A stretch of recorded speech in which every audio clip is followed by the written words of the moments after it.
All right, so what we're going to do here next is, let me get out of the way for my trusty apprentices here. Hopefully they don't spill all my stuff on the floor. They did a nice job this morning, so I got some faith in them. But before we head out to the field, we're going to talk a little bit under the tent here, and really you can see up on the board, prioritizing what's important. So let's start out with, why are you here? Anybody, Pat, why are you here? Learn something. There you go. Absolutely. Anybody else? Wesley? Not after work. Not after work. There you go. Somebody said they were here to listen to me this morning. I said, well, we shouldn't start out lying. That's probably not a good idea. But yeah, what are we here for? Free food? Some of you are here for free food, right? Some of you were bored, didn't want to work. There you go. Part points. Part points are important. Got to have those. Networking. It's kind of nice to see. A lot of times you guys get to talk to your neighbors all the time, but you may not see other customers very often, or get a mingle with us or some of the vendors here. So that's a nice piece of this event. Free stools. Some of you might have came to get the free stools. If you didn't get your seat order in, it's not too late. Before you leave here this evening, make sure you find your sales agronomist. Get your seat order in if you want some free either bar stools or shop stools over there. Or, like Pat said, we're here to learn. Right? That's probably the biggest reason we're here, is to learn. And hopefully you can take something back to your operation, even if it's just one little thing that helps improve your operation. Then we've been successful. So, show of hands, how many of you guys are busy? Anybody busy? You're all busy. Some of you are liars. You say you're not busy. I don't believe that. Now, you're all busy, right? There's like a million things to do when you're a farmer, right? So what do you spend your time doing as a farmer? What do you do all day, all night, all weekend? Anybody? Travis? Fix problems. Fix problems. Yes, there's always a problem, isn't there? There's a weed, or there's a breakdown, or there's a what? Seed selection. That's something you do. Spend time on making sure you got the right hybrid, you plant it on the right acre, you do all the things right with it you're supposed to. Nitrogen management. That's probably important, isn't it? Making sure you got the right amount of nitrogen, make sure you're putting it on at the right time. Do we need to stabilize it? Do we not need to stabilize it? That's a big deal. And here's a whole host of other things that you as a farmer have to do. And this is just the tip of the iceberg, right? Half the time you got to be a shade tree accountant, and then you got to be a shade tree tax person or banker, and then you got to be a shade tree mechanic, and then you got to be a shade tree agronomist. There's just a million things that you got to do. Now, who would agree that some of these things are more important than others, right? Your head should be shaking. Yes, Todd, some of these are more important. So what we did was let's back up first. Let's look at some of these things and see what they're worth. I want you to wrap your head around this and kind of gauge, okay, what is that really worth to me? Should I spend time on that? So let's talk about hybrid selection. So if you look at research done by us, done by seed manufacturers, done by third party, I would argue that seed selection is worth anywhere between 5 and 50 bushel the acre. The number I threw up here on the screen is the 31.3. So you guys all know that we plant innovator plots, right? So last year we had 24 replicated corn hybrid trials across southwest Indiana. Now remember, these trials, they have all the brands we sell in them plus Pioneer, okay? These trials have the best of the best. There's no junk seed in there. We're not putting a junk hybrid or an old hybrid. It is the best of the best. But what I did was I went and looked at what's the difference between the lowest yielding hybrids in those plots and the highest yielding hybrid in those plots. On average, it was 31 bushel per acre between the top and the bottom yielding hybrid. That's out of the best of the best. So if you mess that up and get that wrong, that's worth $150 an acre. You better be shaking your head, picking out the right hybrid and figuring out how to manage it. It's important. Nitrogen management, 70 plus bushel. This is not, whether you put nitrogen on or not. This is if you're figuring out Do you have a hybrid that's a high response to nitrogen or low response to nitrogen? What form you putting it on, when you putting it on, how are you stabilizing it, so on and so forth. Big dollars we're talking about. Crop protection. You can go all kinds of places and look for research done on crop protection. And what you'll find is, on average, most of those publications will tell you a 1-inch weed costs you about 4.6 bushel if you let weeds in your field get about 1 inch tall. So just think about that. If you skimp on your pre-emerge hybrid and you got 2-inch weeds, that costs you 9.2 bushel, $45 an acre. That's a lot of money, real money. Timely planting. This is a big one. So our precision ag department has done a 3-year study on planting date on soybeans. So basically what we're looking at is first half of planting versus second half of planting. And I'm not talking double crop. I'm just talking, let's basically call it April planted beans versus May planted beans. On average, 3 years, 11.6 bushel advantage to early planted beans versus late planted beans. $140 an acre. Just making sure you got your ducks in a row and you got your planter ready and you know what you're doing so that when it's time, you can plant beans. You know, I get some guys tell me, well, Todd, I can't spray and plant beans at the same time, so I got to spray.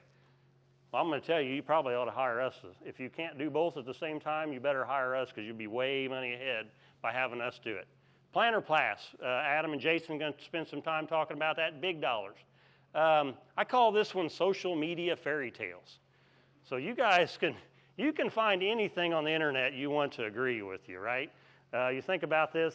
I have negative 25 all the way up to $25 return. And the reason I have that negative on there, what we find a lot of times is guys they buy something that's on the internet and then they think, oh, well, it says I can cut this out. Well, they go ahead and they cut that out. Not only did they not get a yield increase from that product, they have a yield decrease because they cut something out. So that can be hugely detrimental to what you're looking at. Even the best of the best right now don't give us bigger return as some of our other ones above. A nickel and diming. That's what I call this. That's when I drive around all day or I come into the co-op 47 times and let's talk about our herbicide program and I try to skimp $2. Man, if I could just get a product that's $2 cheaper. Well, we're gonna have a talk over here about that. You know, maybe you can save $3. Maybe you can save $5. Maybe you save $10. That's still, if you do that and you sacrifice yield or weed control, look what it can cost you. All right, so what we're going to do here is we categorize these, and like I said, this is not all the things you have to do as a grower, but we categorize some of these into priorities, right? So at this time, I'd like for my assistants to come up and help me do my demo. So if you guys, two guys don't mind coming up, let's give them a little round of applause. We'll say they were somewhat willing to help. I didn't have to beg too much, so but they're going to help us out for a little demonstration. And what we're going to do, so they always say men are visual learners, right? That's what they say. We learn visual. So men, this is for you.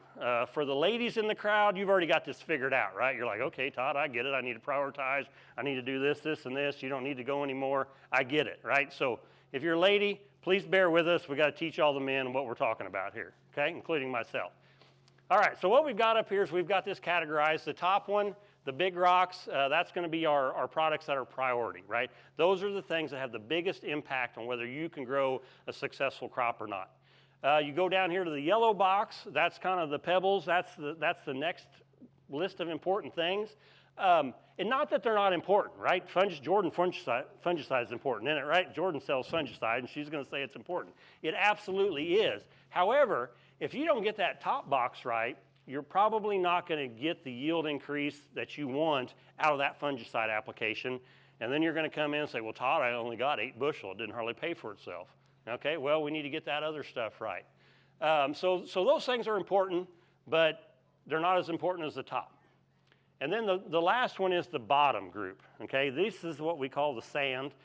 This is the stuff that can just eat up a lot of time, right?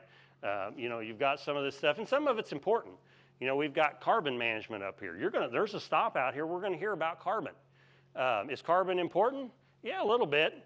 Is it going to be really important in the future? It might be. But one of those things we need to keep our eye on, we need to dip our toe in, but we don't need to spend all our time there and sacrifice the top. Same thing, nickel and diming, biologicals. How many of you guys heard of yield on? You guys probably used some yield on this year, several of you. Yield on is a biostimulant, right? So we used what we found it, but what you need to know about that is Winfield, for example, is trialing 44 different biologicals or biostimulants. Yield on was one of 2 that actually has consistent results. So, just because there's products out there doesn't mean they don't work, but it also doesn't mean there aren't products that work. All right, so what we're going to do here is we're going to run through this demo a little bit for you. So I'm going to explain what we got going on up here. I'm going to explain our farmers. So on the left up here, we've got Talks-A-Lot Tom, okay? So Talks-A-Lot Tom, he's the kind of guy that, he gets up in the morning, and by the time he's on his 3rd cup of coffee, he's checked the weather 37 times, and then he's went on his social media feed to see what kind of monkey juice he can use that costs $10 an acre, and it says he can save him $100 an acre in fertilizer, and he likes the sound of that, right? I can save 100 and only spend 10. That sounds like a good deal. But you know what?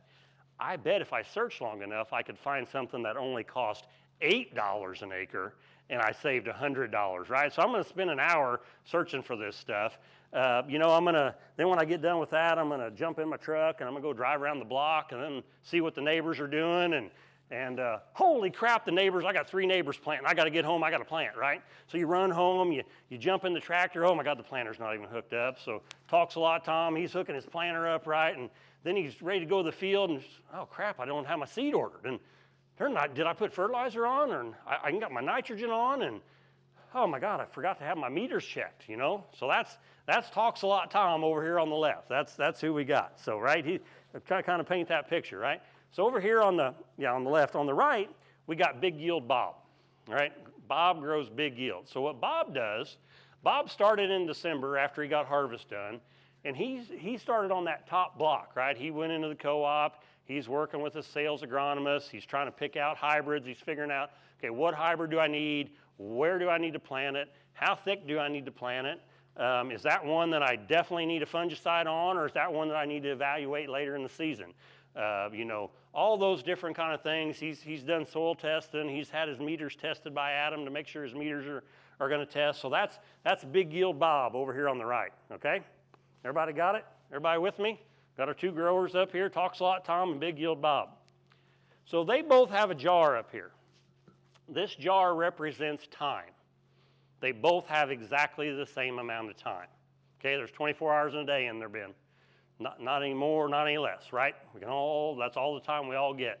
So what we're going to do is we're going to fill this jar based on how these guys spend their time, okay? So the first one out here, we got Talks-A-Lot Tom over here. He spent all his time down here in this bottom one, which we call the sand. So if you want to go ahead and dump your bucket of sand in your jar, you can. And then we got Big Yield Bob over here on the right. So he has spent his time focusing on that top box.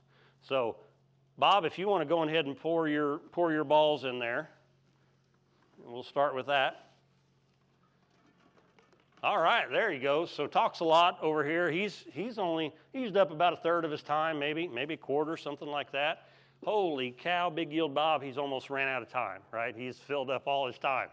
So but he's got some time. It all fit in there. He made time for all that. Okay? So they're both there, right? They both started putting this crop out. They both took some steps. Well, the next thing they got to do is they got to jump to this middle one, what we're going to call the pebbles, right?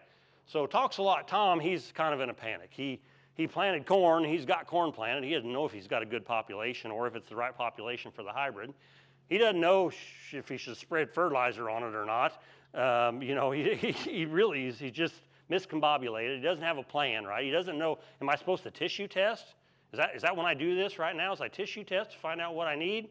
So he's going to go ahead and Talks-A-Lot. He's going to go ahead, but he's going to do it. He's going to pull the trigger on some fungicide, maybe do some tissue testing. He's going to go ahead and do that. Well, Big Yield Bob over here, he's already got a plan, right? He spent all winter developing a plan. He knows where he's going to tissue test. He knows he's got the right hybrid on the right acre. He's got all these ducks in a row. So you can go ahead and dump so they're both going to move into that second category. So go ahead and dump your pebbles in there. So I don't know Big Yield Bob. He might run out of room here. He looks like he's already full.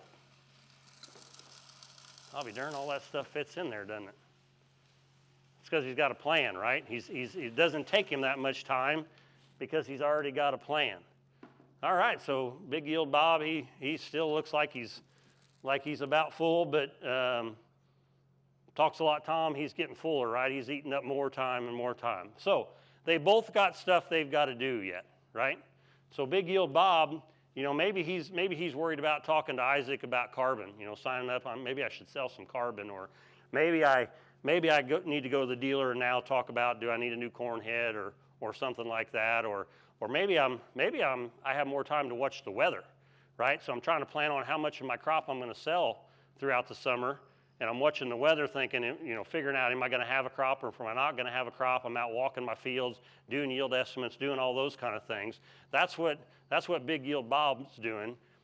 Well, Talks a Lot Tom's, he's still trying to figure out if he made the right selection on seed, if he's got his nitrogen program right, did he protect it, did he put the right amount on. So if you guys want to go ahead and dump in your last bucket, so we'll see how this all fits.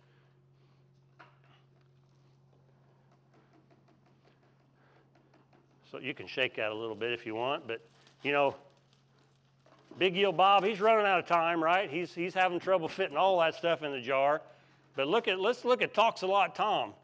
I come, oh my God, watch out! Holy crap, you pardon my French, you done messed up. You got the wrong hybrid out there. You didn't get it planted thick enough, so it's a determinate yield hybrid, and then you planted the wrong hybrid, and you should have sprayed it with a fungicide, but you didn't know if you should, and you got all axle wrapped on whether I should or shouldn't spend that money, and I didn't spray it, but it was a high response to fungicide hybrid. He's dropped the ball on the important things, right? Now, we all saw that Big Yield Bob over here, he couldn't get it all fit in there either, right? And this is how you guys probably feel. It's hard to get it all done. But the moral of this story is, the stuff he spilled on the ground or didn't get done doesn't really affect him. Maybe a little bit, right? Just a little bit.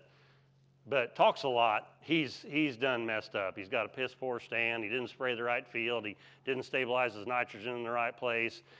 He's just got all kinds of issues. He didn't check his planter meters. His depth control wasn't under control. So what we're trying to say here, guys, this is what we're here for. This is why we're here. We're here to help you identify what are the big rocks. What are the most important things that you need to focus on? And once we've done that, let's move to the next thing and move to the next thing and move to the next thing. Sometimes we'll get a guy saying, well, you didn't bring me anything new this year. Well, we're not all about just bringing you something new to bring you something new. It's got to work, right? We're looking for things to work. We're looking like carbon management. We got to stop out here. We got our eye on that ball. We're working with it. We're working with our partners. But it can't be our main focus, because if it is, then we're going to drop the ball. We're going to cut our yields. And we're not going to be as successful as we can. So you all see up here, we've got two more. Each of them got a sweet tea and a beer up here, right? Okay. What do these represent? And I'm not going to have them pour them in there because they'll make a mess. But the moral of this story, guys, whether your cup of tea is literally drinking tea or having a cold beer, there's always time for your family. There's always time for your friends. Take that time. Make time, because I'll guarantee both of those guys can get both of those beers in their jar, okay? So take that time, because there's always time for it. So with that, let's give our participants a round of applause. Thank you, guys. You guys can sit down.